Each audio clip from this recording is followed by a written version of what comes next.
नमस्कार मुलांनो, सुविचार बघूया आजचा.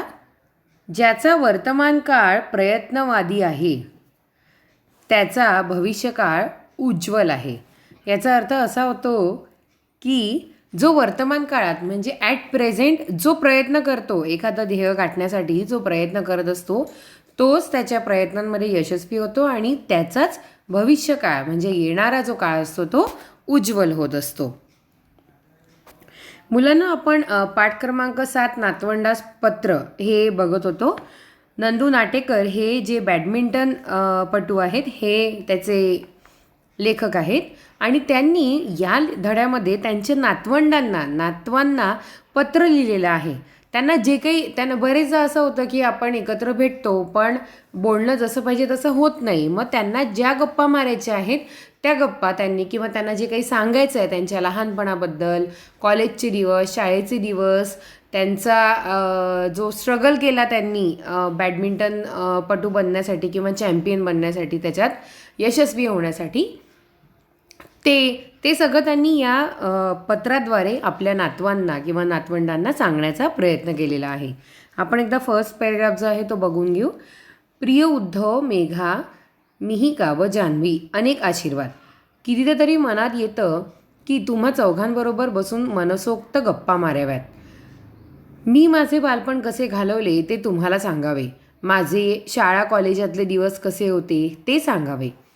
आणि पुस्तकातून, मित्रांकडून व शिक्षकांकडून मी काय काय आणि कसे कसे शिकलो ते सांगावे. आणि या सगळ्यात महत्त्वाचे म्हणजे माझ्या आईवडिलांकडून म्हणजे तुमच्या पणजी पंजोबांकडून त्यांच्या मायेतून मी काय शिकलो हेही तुमच्याशी बोलावे.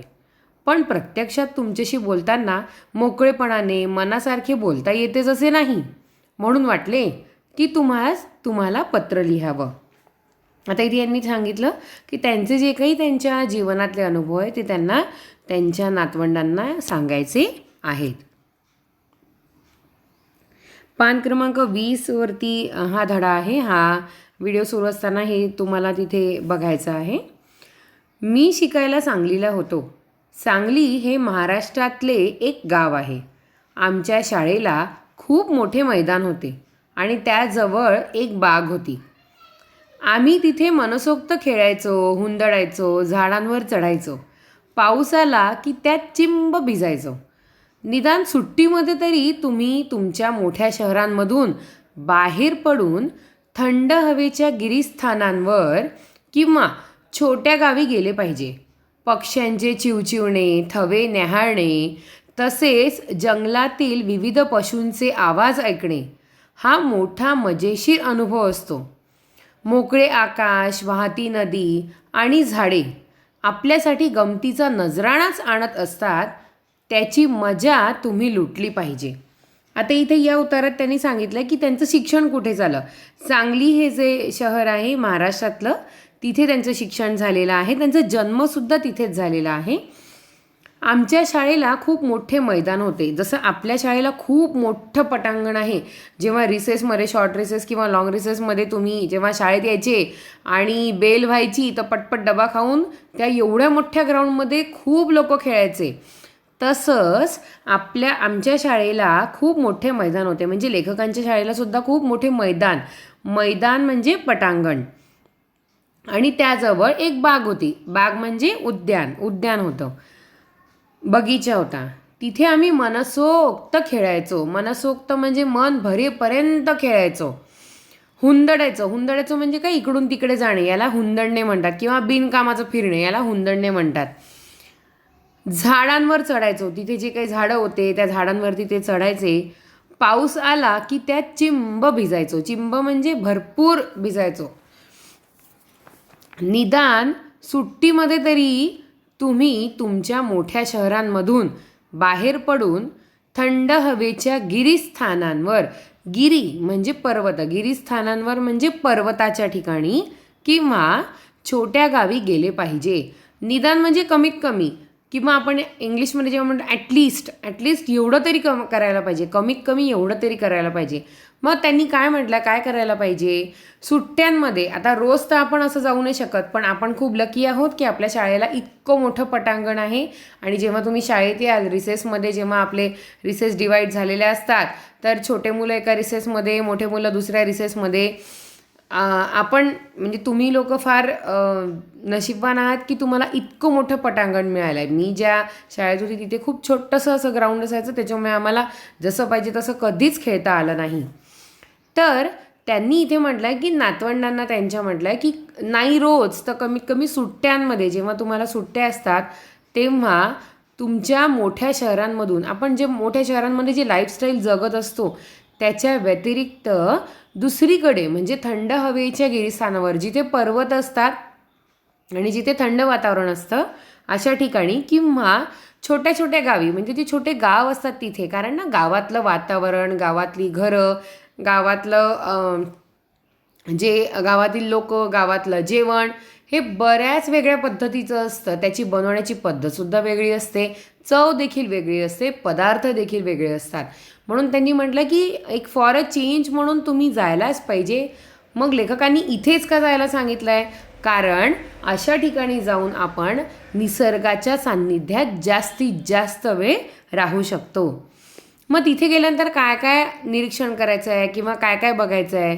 पक्ष्यांचे चिवचिवणे, पक्ष्यांचा आवाज जो असतो त्यालाच पक्ष्यांचे चिवचिवणे असं म्हणतात.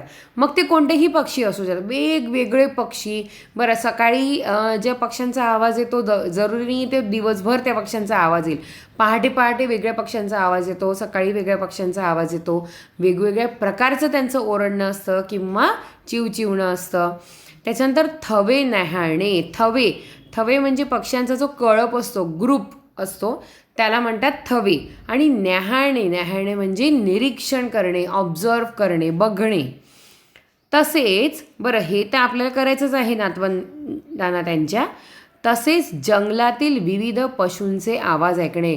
मग तिथे गावाच्या आजूबाजूला जर जंगल असेल, तुम्ही जर कधी जंगलात गेले असाल किंवा कधी तुम्ही ते आपण म्हणतो ना त्याला जंगलामध्ये सफारी करण्याला जर तुम्ही गेले असाल आणि तिथे जर काही वेळाकरता शांतपणे जर उभे असाल आवाज न करता, तर तुम्हाला तिथल्या वातावरणातील असलेले वेगवेगळे आवाज, मग ते पाण्याचा वाहण्याचा आवाज असो, पानांची सळसळ असो किंवा पक्ष्यांचा आवाज असो, फांद्यांचा आवाज असो, एखादा पक्षी जर जात असेल किंवा प्राणी जर जात असेल तर त्याचा, जर झाडांमधनं जात असेल तर त्याचा जो वेगळा आवाज येतो तो, असे खूप छोटे छोटे असे नॅचरल जे आवाज असतात ते आपल्याला ऐकू येत असतात.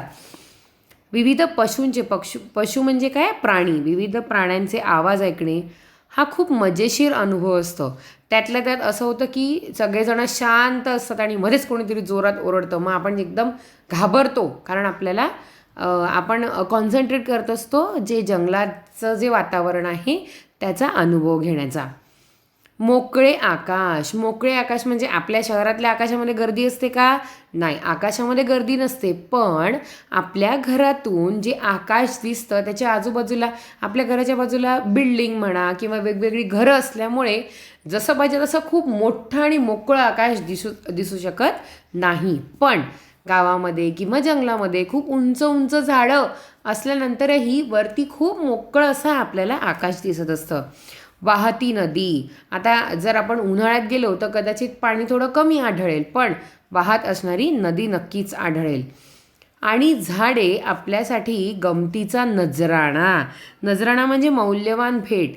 आता बरेचसे जे झाडं असतात, फुलझाडं, फळझाडं, एक तर जंगली जे फळं असतात ते आपल्याला रानमेवा जो असतो, तुम्हाला मागच्या वर्षी कवितेत होतं रानमेवा, तर बोरं म्हणा, आवळे म्हणा, हे जे आहे ना हे जास्त करून जंगलांमध्ये जास्त प्रमाणात आढळतात. तर ही एक गंमत असते खाण्यापिण्याची. त्याच्यानंतर काही झाडं जसे असतात ते त्याला खूपच वेगळी फुलं लागलेली असतात.